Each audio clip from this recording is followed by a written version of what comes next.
سورہ عنکبوت آیت نمبر 18 اعوذ باللہ السمیع العلیم من الشیطان الرجیم بسم اللہ الرحمن الرحیم۔ اور اگر تم جھٹلاؤ گے تو جھٹلا چکی ہیں بہت سی امتیں تم سے پہلے، اور نہیں ہے ذمہ رسول کے مگر پہنچا دینا صاف طور پر۔ رسول اللہ صلی اللہ علیہ وآلہ وسلم جس قوم میں تشریف لائے، جن لوگوں میں تشریف لائے، تو وہ حضرت ابراہیم کو ماننے کے دعوے دار تھے۔ ان کی قوم نے بھی تو انہیں جھٹلا دیا تھا نا۔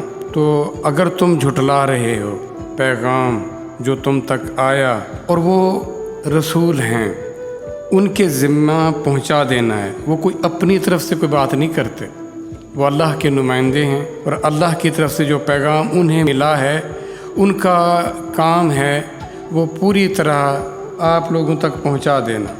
وہ کیا چیز تھی جو انہیں اس پیغام سے دور رکھا، جس نے یہ دنیا کی خواہشیں، یہ دنیا کا دھوکہ، یہ دنیا کی کشش لگے رہے اس میں۔ وہ یہ سمجھتے رہے کہ اگر ہم اللہ کے پیغام کو مان لیں گے پھر دنیا سے محروم ہو جائیں گے، یا اس کی مزوں سے، اس کی لذتوں سے ہمیں ہاتھ دھونا پڑے گا، جبکہ یہ سب کچھ ان کے لیے ٹرائل تھا، ایک آزمائش تھی۔ اور اس آزمائش کو وہ یہ سمجھے یہاں کی بس کامیابی وہی ہے جو ہم سمجھے بیٹھے۔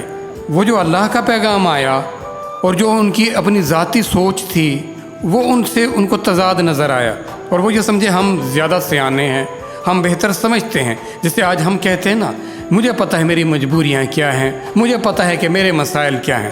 جو قرآن جو حل ہمیں بتا رہا ہے نا، جو جس طرف قرآن ہمیں بلا رہا ہے، وہ ٹھیک ہے، اس میں بھی کوئی شک نہیں ہے۔